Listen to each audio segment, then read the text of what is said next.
Hello friends, ఇవాళ ఇంకొంతమంది గురించి చెప్పాలనుకుంటున్నాను. అగ్ని పరీక్ష సీజన్ 2లో ఫస్ట్ ద డిఫెన్స్ ట్రైనర్ ఒక అమ్మాయి వచ్చింది కదా.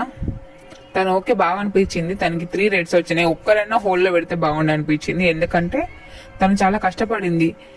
తను ట్రైనర్ అయినందుకు వెళ్ళి మళ్ళీ ట్రైనింగ్ చేసుకో, ఎందుకు ఇక్కడికి అవసరం అన్నారు. మరి కళ్యాణ్ పడాల కూడా సేమ్, ఆర్మీలో ఉన్నప్పుడు ఇక్కడికి వచ్చి పోయి ఆర్మీలో ఉండు అని చెప్పచ్చు, కానీ ఎందుకు పంపించారు? ఒక అమ్మాయికి ఒక ఛాన్స్ ఇస్తే బాగుండు. అందరికంటే ఫస్ట్ ఇంకా నాకు శ్రీముఖి అస్సలు నచ్చలేదు. తను ఏడ్చి బ్యాక్ వెళ్తుండే మళ్ళీ వస్తుండే, మళ్ళీ వస్తే ఏంది వస్తున్నావు బాయ్ పో అని అంటుంది. అంత హార్డ్ గా ర్యాష్ గా మాట్లాడటం అనిపిస్తుంది. అందరికంటే ఎక్కువ ర్యాష్ గా బిహేవ్ చేస్తుంది శ్రీముఖి. ఎందుకు అంత ఓవర్ అయినట్టు అనిపిస్తుంది ఆమె.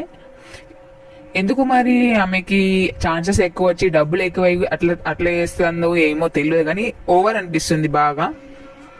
పాపం వస్తుంది పోతుంది, దానికోసం పోతున్నావు బాయ్ పో అని చెప్పడం కరెక్ట్ కాదు కదా. ఇంకా నెక్స్ట్